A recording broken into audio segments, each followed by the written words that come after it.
Bem, vamos embora. Então, eu vou mostrar para vocês aqui. Vou terminar, na verdade, né? A gente vai fazer mais rapidinho, porque eu já tinha feito com vocês é, essa, essa questão, né? Faltava só concluir. Então, só relembrando o que é que a gente vai fazer aqui. Primeira coisa, não esqueçam, primeira coisa que eu vou fazer vai ser colocar o NOx, né, de cada um. Então, como eu sei aqui o cloro, que é um halogênio, é um menos, 1 vezes 3, 3 menos, para zerar, o cromo vai ter 3 mais. Hidrogênio, a gente viu na outra vez que vai ser um mais.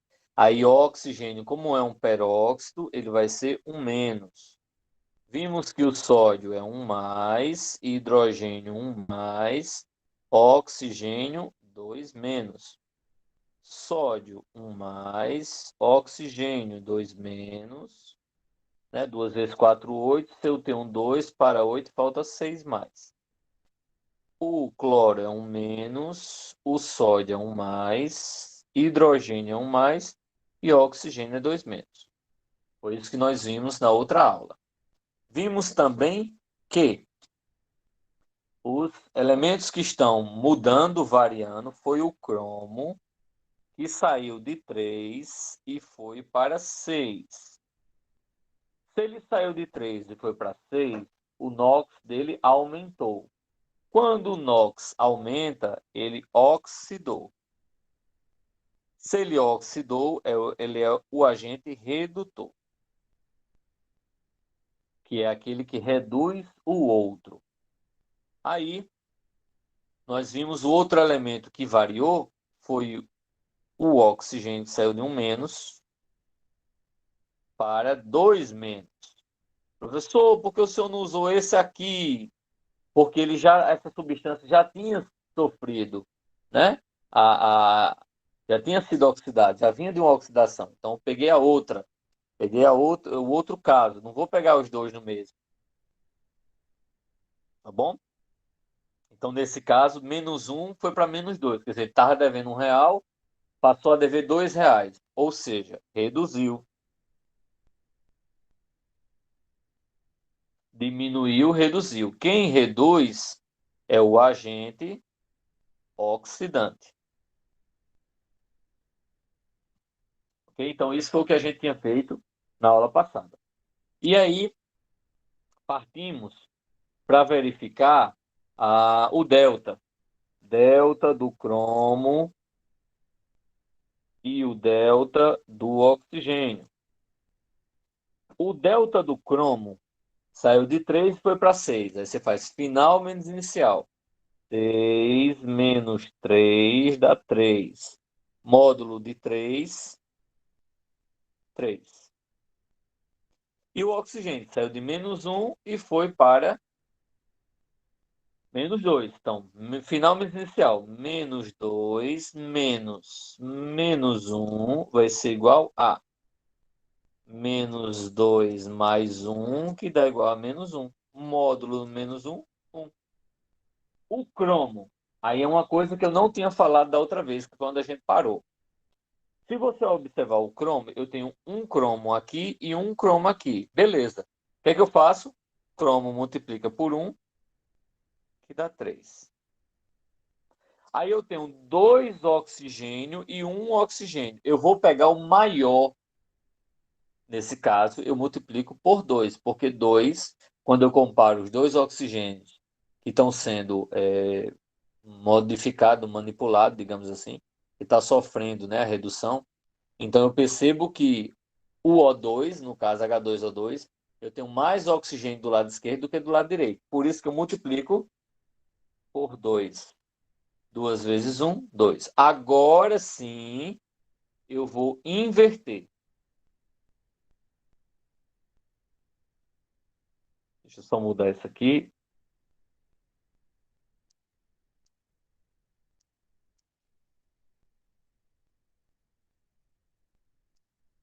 Pronto, aqui eu vou inverter.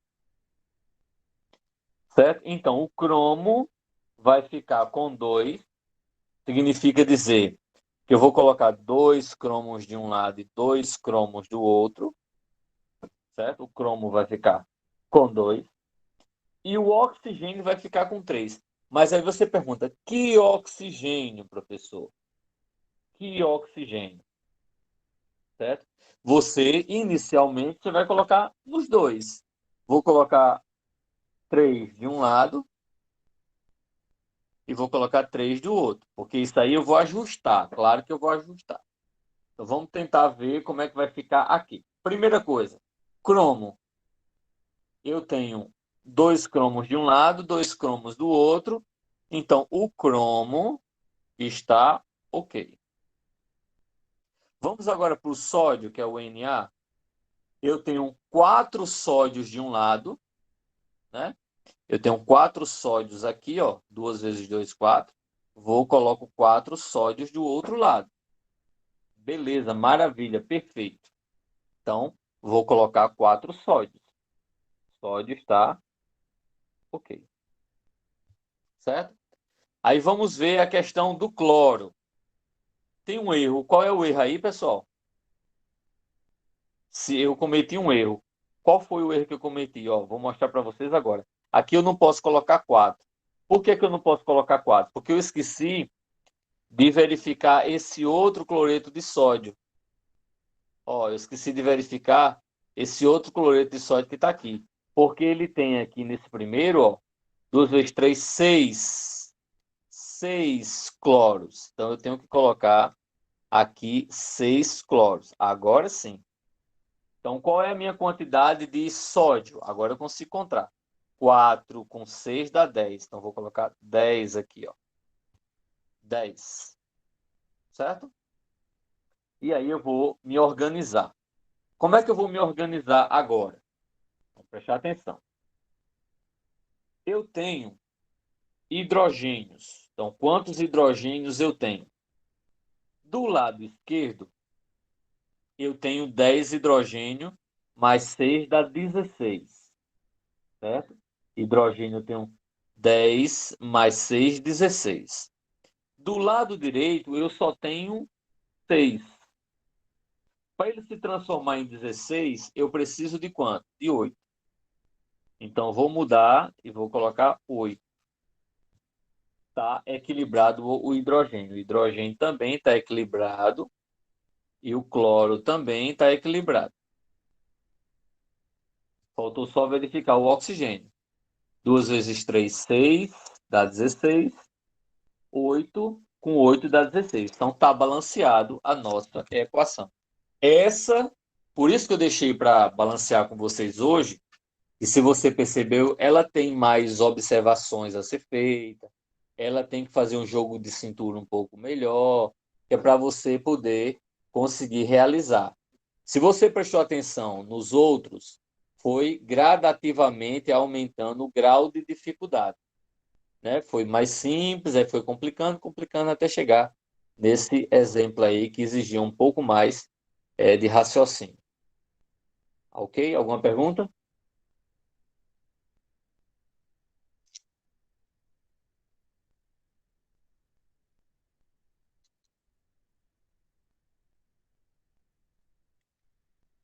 Quem achou complicado já pode chorar, viu?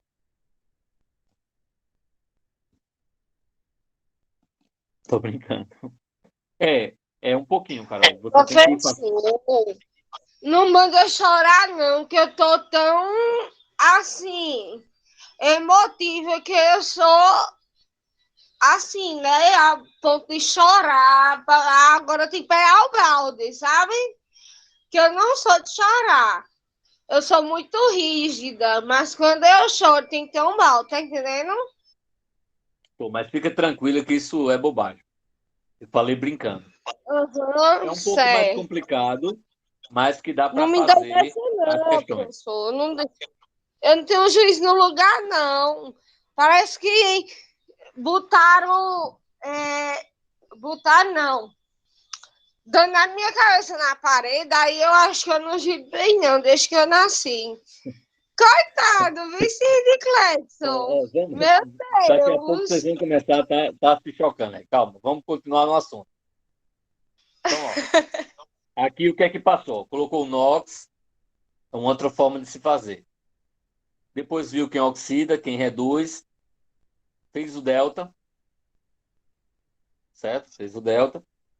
Depois de ter feito o delta, ele verificou aí as quantidades, né? Como a gente calculou. Um multiplicou por um, o outro multiplicou por dois, como a gente fez, inverteu e fez aí a questão do balanceamento, que deu justamente, exatamente, certo? O balanceamento que nós fizemos, tá bom? Foram caminhos diferentes, mas chega na mesma situação. E com isso, a gente encerra essa parte aí de oxidação e redução, tá? Eu acredito que o exercício de hoje, ele já vai ser voltado para esse novo material que nós vamos ver, certo? Esse novo material que nós vamos ver, nós vamos começar de forma bem específica em eletroquímica. E a parte da eletroquímica, após esses cálculos iniciais, a gente vai trabalhar com o quê? Com pilhas, pilhas e baterias, tá? Então, na eletroquímica, a eletroquímica é a parte da química em que a gente estuda a eletricidade. Envolve a eletricidade e reações químicas, certo? Então, nós vamos estudar de forma bem específica agora a eletroquímica.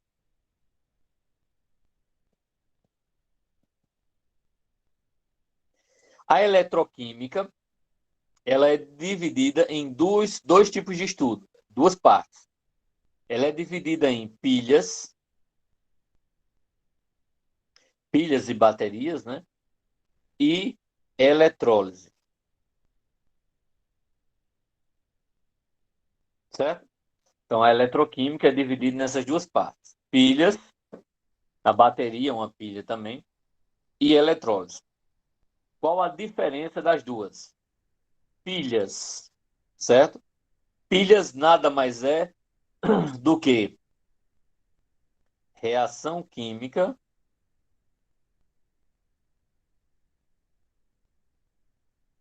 reação química gerando eletricidade.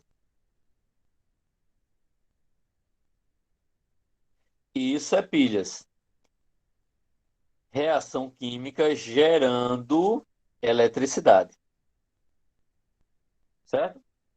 Isso, deixa eu só ajeitar aqui, porque senão vai ficar sem entender. Pronto, aqui. Vou colocar uma seta azul, certo? Então, pilhas, na verdade, é uma reação química que gera eletricidade. Pode fazer, Guilherme. Qual é a pergunta? Eu ia perguntar pro senhor assim, tipo assim, dessas pilhas pequenininhas da Duracell, quantas que a gente precisaria para chegar mais ou É. menos no nível de força da bateria de um carro? A bateria de um carro, eu não sei quantos volts ela tem. Eu não lembro. Eu não sei se ela é 36. 24 são 36 volts. Eu nunca prestei atenção nisso. Não lembro. Agora, de cabeça, eu não lembro.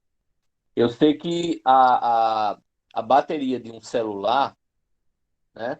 A bateria de um celular, se eu não me engano, são 12 volts, certo? 12. Então, se fosse para 12 volts, uma pilha pequena, tudo bem, Fernanda, tranquilo. Eu mandei o link aí para você participar da chamada. Uma pilha pequena, se eu não me engano, ela tem 1,5 volt, 1,5 volts. 1,5. Então, você vai somar 1,5, né? Até dar 12 volts. Então aí você vai ter 3, 6, dá 8 pilhas. Se for 12 volts, dá 8 pilhas. Então se você tem 8 pilhas, você consegue gerar 12 volts. Então se a bateria de carro ela for 36 pilhas, tá? Então, aliás, 36 volts, se 12 leva 8 pilhas, 36 seria 3 vezes 8, 24 pilhas. Estou fazendo essa relação direta, tá bom? Então, uma pilha de um carro iria precisar aí de 24 pilhas comuns.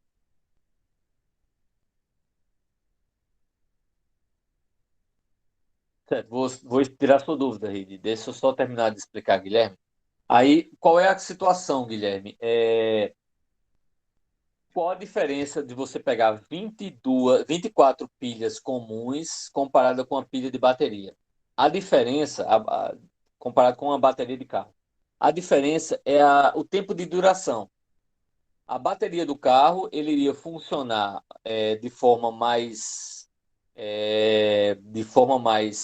equilibrada durante um período do tempo maior, certo? Durante um tempo maior. Enquanto a pilha essa comum iria descarregar muito mais rápido, porque a capacidade dela, mesmo tendo muita pilha, não tem essa utilidade. É por isso que, dependendo do tipo de pilha que você compra, certo? Digamos, eu vou comprar uma pilha uma pilha Rayovac dessas amarelinhas e vou colocar no controle remoto. Beleza.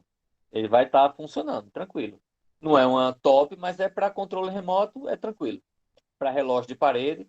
Mas bota essa pilha amarelinha para movimentar um carrinho de corrida de controle remoto. Um carro de corrida maior, com controle remoto. No instante vai acabar. Rapidinho vai acabar. Certo? Mas aí você precisa de quê? De uma melhor pilha de qualidade. Então você utilizaria uma alcalina, certo? De melhor qualidade, que é muito mais cara, e aí tem uma possibilidade de durar mais. Aí essas 500 pilhas, Guilherme, não ia lhe adiantar, porque você estaria com 500 pilhas para substituir uma bateria. O valor das 500 pilhas ia ser muito mais caro do que uma bateria de um carro.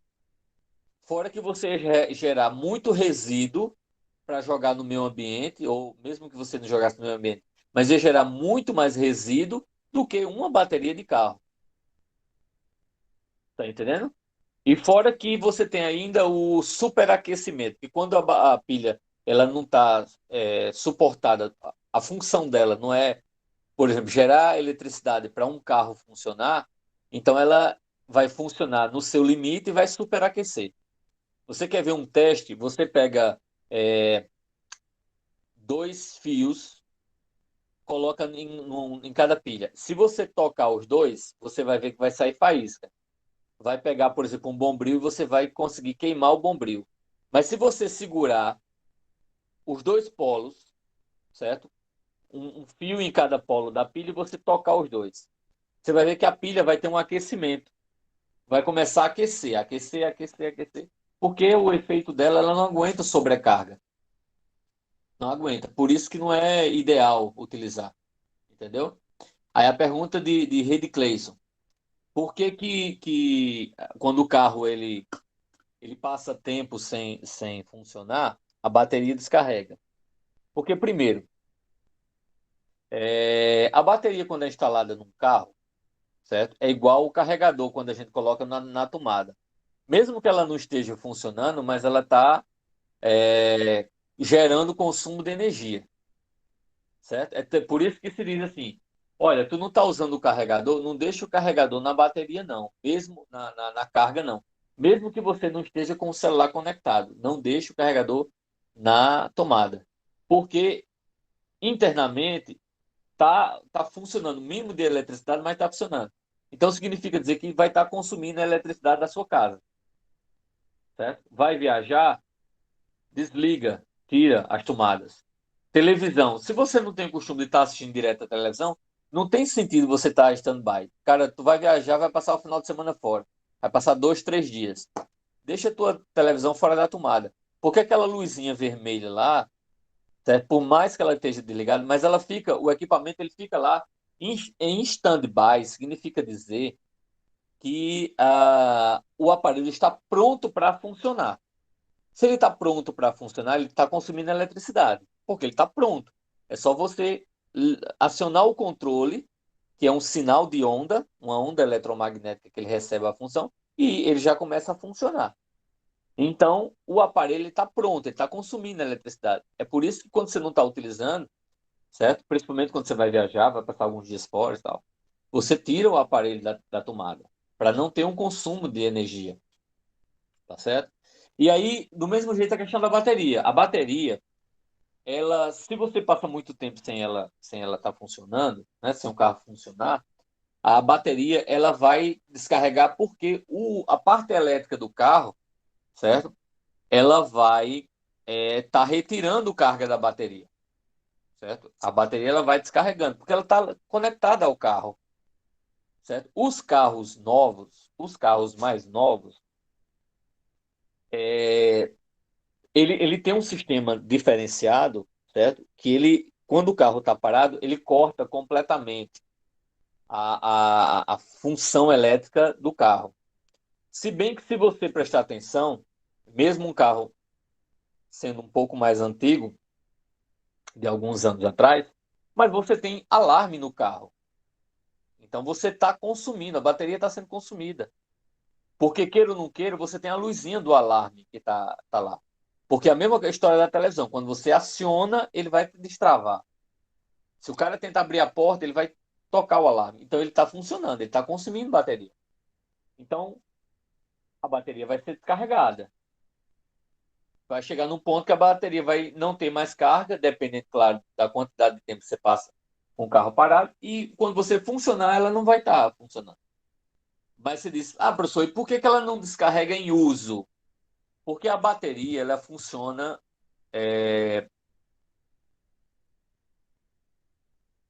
de drift?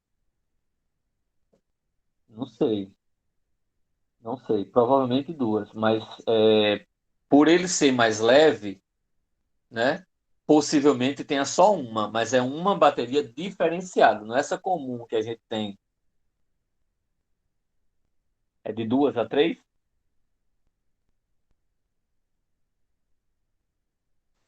Tipo assim, professor, é que dependendo do modelo do carro que você está utilizando e as peças que foram utilizadas para poder montar ele, geralmente chega a ser quase 3 baterias. Mas, tipo, não é o mesmo tipo de bateria igual o senhor falou. É tipo, é uma bateria que ela é feita para o carro de drift. Só que elas são baterias que elas são um pouco menores. Tipo, elas são feitas para alimentar as outras da parte elétrica. Tipo, por exemplo, assim, o senhor comprou um carrão, aí o senhor quer usar ele para correr. Só que o senhor vê que se o senhor for usar uma bateria só, ele não vai conseguir pegar aquela potência que você quer. Aí no caso você tem que comprar duas dessas outras baterias e colocar no carro, que ele consegue alimentar o sistema todinho do carro e você ainda tem que incrementar mais outras peças para não acabar dando erro no sistema do carro todo. É igual a quando você vai pegar um carro e turbinar, que você bota NOx, né? Então é a mesma ideia. Você tem que alimentar o carro com mais equipamento para que ele possa ter a potência gerada para que isso aconteça. Então é o que eu disse. Se fosse só uma, ele tinha que ter uma bateria maior ou melhor, né? Então, se a bateria é menor, ele tem que ter mais baterias. E essas baterias, de qualquer maneira, seria menor por conta do peso, né? Como eu já falei, certo? Então, se radiador são dois, mas são dois pequenos, que vai substituir um grande, entendeu? Então, a questão toda é essa. Você tem que ter a substituição. É igual, não precisa ir muito longe para um carro de diesel. Você pode pegar um computador. Se você pegar um computador, se for um computador de bancada, dependendo do equipamento que você tenha dentro do computador, a placa-mãe que você tem, a placa de vídeo, se você for utilizar ele para jogar, a quantidade de HDs que você tem dentro do computador. Então, dependendo do tipo de equipamento que você tenha dentro do computador, uma só ventoinha, certo? Um só equipamento para resfriar não é suficiente. O cooler, exatamente. A ventoinha do cooler é a hélicezinha. Então, um só cooler não é suficiente. Além do cooler, você ainda tem que ter um resfriamento. Tá certo? Porque senão, você não vai conseguir. Ele vai sobrecarregar, vai esquentar e o equipamento ele vai ser danificado, certo? O equipamento ele vai ser danificado. Ridicleis, o Guilherme gosta de fazer essas perguntas que é para me pegar no pulo, para ver se eu erro e ele, e ele tira onda comigo. Guilherme, se oriente, Guilherme. Tô brincando, vamos embora. Então, mas é interessante que a gente acaba tendo outras discussões e eu não tenho todas as respostas, ninguém tem todas as respostas, então a troca de ideia é muito importante, porque uma informação que Guilherme, Cleison, né, Ana, Rebeca ou qualquer outra pessoa traga para a aula, né, deixa a aula mais equilibrada, deixa a aula mais enriquecida, né? Então, não é necessariamente que eu acabe tendo que responder todas as questões, mas vou contribuir dentro daquilo, dentro das minhas limitações, no que for necessário, né? O importante é isso aí. Mas aí, deixa eu só continuar aqui. A nossa aula é até que horas? É 3h10, né, pessoal? Mas Guilherme ficou moendo para poder a aula não andar, né? Ah, miséria. Mas eu vou só concluir isso aqui para a gente terminar, tá? E quando for amanhã, a gente segue daqui, tá bom? Arrasou, né, Carol? Deixa eu pegar amanhã que vocês vão ver uma coisa, eu desconto. Então, a pilha é uma reação química que vai gerar eletricidade, tá? E a eletrólise é justamente o contrário. A eletricidade vai ser atribuída, vai ser colocada, adicionada à reação química para que ela ocorra, certo? Sem a eletricidade na eletrólise, não há equação química, não há reação química. A reação química não vai acontecer, tá certo? Não vai. Enquanto que na pilha você tem uma reação para fornecer eletricidade. É o contrário, ok? Então, como o nosso horário já deu, nós encerramos por aqui, tá? Eu vou colocar sim a atividade amanhã,